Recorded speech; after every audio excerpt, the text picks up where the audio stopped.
Good afternoon to you. Now we will continue with the economy.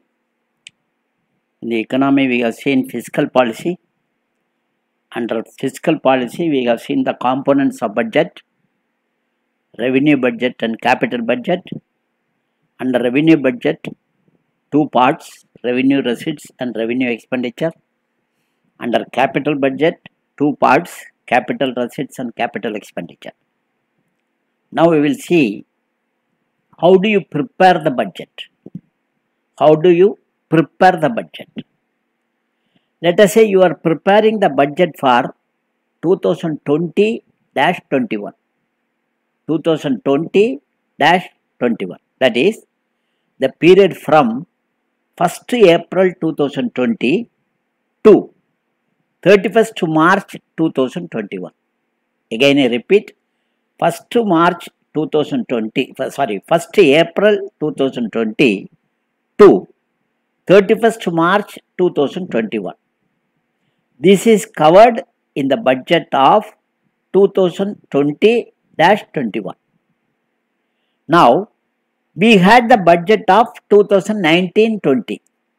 We had already had the budget of 2019-20, which is valid from 1st April 2019 to 31st March 2020. So, we have prepared and submitted the budget to the Parliament on 1st February 2020. Now, for the period of 2021, we have prepared the budget and presented to Parliament on 1st February 2020. Now, we should include the month-wise actual expenditure of 2018-19. That is 1 year before. 2018-19, kindly understand, we are giving the budget of 2020-21. In that budget, we should give the actual expenditure of 2018-19. Okay, that is 1st April 2018 to 31st March 2019. The actual 12 months figure of this year should be given. Then 4-month actual expenditure of 19-20. That is, what are the 4 months actual expenditure? April 2019, May 2019, June 2019 and July 2019. These 4 months actual expenditure should be given for 19-20. For 2019-20, 4 months, April, May, June, July, 4 months actual expenditure should be given. Then 8 months, that is from August 2019 to 31st March 2020. Till that 8 months anticipated expenditure. What would be the expenditure liability for these 8 months? So 4 months actual, 8 months anticipated. This should be given. And based on the actual expenditure of 18-19 and actual expenditure of 4 months of 19-20 and anticipated expenditure of 8 months 19-20, you prepare what would be the anticipated expenditure for 2021. 2021. This is called estimated expenditure. Estimated expenditure. So, this is called estimated expenditure. That is, on the basis of the actual figures of 18-19 and 19-20, we prepare another estimation for the period of 2021. That is, for the ensuing coming year. This is called budget estimate of 2020-21. So, this is the budget for which you seek the approval of Parliament. Understand? This is the anticipated estimate. That is all. See the definition of budget. Budget is nothing but a annual financial statement consisting of estimated receipt and estimated expenditure prepared in advance of the year for the following year. So, you have got the actual figure of 18-19 full 12 months and anticipated expenditure of 19-28 months, actual expenditure 19-24 months, and based on this you prepare the estimated expenditure of 2021, and for this you seek the approval. So this is how you prepare the budget. You have to prepare the budget accordingly. Now, I believe you have understood this. Now we are coming. If you don't understand, kindly tell me in the comments. I will repeat it in the next class because it's a very important topic. I agree, and it is a very confusing chapter. But remember, when we took up the parliamentary procedure, I explained what is supplementary grant, what is excess grant, what is additional grant, what is exceptional grant, what is token grant. All these things I have explained. So this also I explained. So how the budget is prepared also I have explained in the parliamentary procedure when we took up. Still, I have explained now also. Now we are coming to deficits. There are various deficits in the budget. What is deficit? Deficit is nothing but the shortage. Nothing but a shortage. Suppose my salary is 60,000 rupees. My salary is 60,000. I spent 50,000 this month. My salary per month is 60,000. I spent 50,000 rupees this month. So, I have a budget of surplus 10,000. Surplus 10,000. On the other hand, I have my salary of 60,000. I spent 70,000. So, I have a deficit. I have a shortage of 10,000. So, deficit is nothing but the shortage. Nothing but the shortage. Now, what are the deficits in the process of budget? In the process of budget, very, very important topic. Because I am not seeing you. So, we are contacting only through online. So, if you don't understand, please tell me in the comments. I will repeat this again in the next class. So, now we are coming to the various deficits in the process of budget. What are those deficits? Number one. First one is revenue deficit. First one is revenue deficit. Second one is capital deficit. Third one is budget deficit. Fourth one is effective revenue deficit. Fifth one is fiscal deficit. Sixth one is primary deficit. Seventh is monetized deficit. Again I repeat, first is revenue deficit, second is capital deficit, third is budget deficit, fourth is effective revenue deficit, fifth is fiscal deficit, sixth is primary deficit, and seventh is monetized deficit.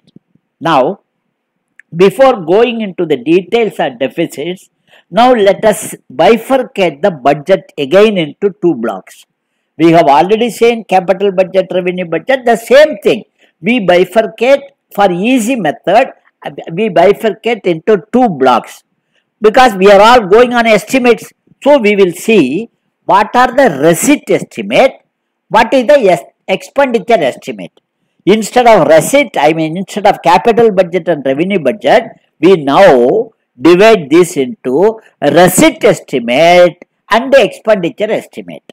Now, receipt estimate, understand? Receipt estimate consists of revenue receipts and capital receipts. Expenditure estimate consists of revenue expenditure and capital expenditure. There should be no doubt. That is, again I repeat, revenue estimate consists of revenue receipts and capital receipts. Capital expenditure estimate consists of revenue expenditure and capital expenditure. Now again, you brush up your understanding. I have already explained, still I am repeating. Revenue receipts has direct taxes, indirect taxes, plus non-tax revenue like interest receipt, dividend, fee, fine, external grants, etc. This is revenue receipts, external grants, etc. Now, capital receipts. Capital receipts include recovery of loans, disinvestment, small savings, borrowings, under borrowing both domestic and external. In combined, we will say market borrowing. So, capital receipt consists of recovery of loans, disinvestment, small savings, and borrowings. Combined together, we will say market borrowing, maybe domestic or external. Whatever it is called market borrowing. Now, revenue expenditure consists of interest payment, understand? Interest payment, salary, pension, defense and other administrative expenses, and also grants to the state government and other bodies. Grants to the state government and other bodies. You should differentiate between the grants and the loan. Loan is they will repay to us, whereas grant is free. Grant is free, loan repayable. So, here grants to the state government, other autonomous or what is called public sector undertaking and other government bodies, that is grants under revenue expenditure. Now, capital expenditure consists of expenditure on road, bridge, building, dam, land, investment in shares, loans to the state government, public sector undertaking and foreign government, repayment of loan, etc. So, understand repayment of loan, etc. Now, take the total receipt. What is total receipt? Total receipt means total of both revenue receipts and capital receipts is called total receipt. Let us say total receipt you have taken. Let us say revenue receipt is 100 rupees. Capital receipt is 100 rupees. So, what is the total receipt? 200. So, again I repeat, revenue receipt is 100 rupees. Capital receipt is 100 rupees. The total receipt is 200 rupees. Let us say out of the 100 rupees of capital receipts, 50 rupees is market borrowing. 50 rupees is market borrowing. Now, out of the total receipts of 200, market borrowing is 50. Again I repeat, take the total receipts, that is total of both revenue receipt and capital receipt, that is total receipt. Now, let us say revenue receipt is 100 rupees, capital receipt is 100 rupees, the total receipt is 200 rupees. Let us say out of 100 rupees of capital receipt, 50 rupees is market borrowing. Now, out of the total of 200 rupees, market borrowing alone is 50. So, the total receipts minus market borrowing,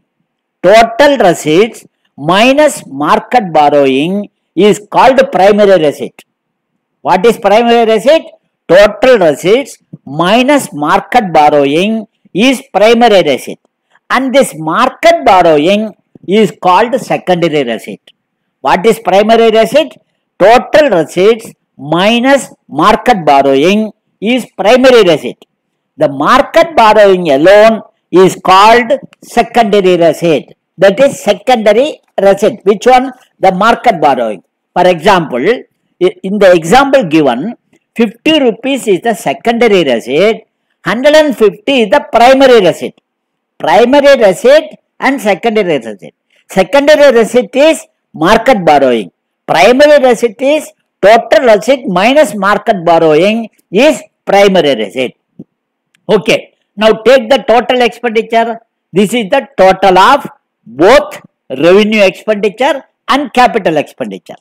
Revenue expenditure and capital expenditure put together, total is total expenditure. Let us say the revenue expenditure is 500. Capital expenditure is 500. So the total expenditure is 1000. Again, revenue expenditure 500, capital expenditure 500. So the total expenditure is 1000. Let us say out of this 500 of total revenue expenditure, out of this total revenue expenditure of 500, 200 you have given for interest payment. Interest payment on the loans taken. Remember, interest payment on the loans taken. The 200 is the component of interest payment. Now, total expenditure minus interest payment is called primary expenditure. Total expenditure minus interest payment is called primary expenditure. The interest payment is called secondary expenditure. In the example given, in the example which I have given, 800 rupees is the primary expenditure and 200 rupees is the secondary expenditure.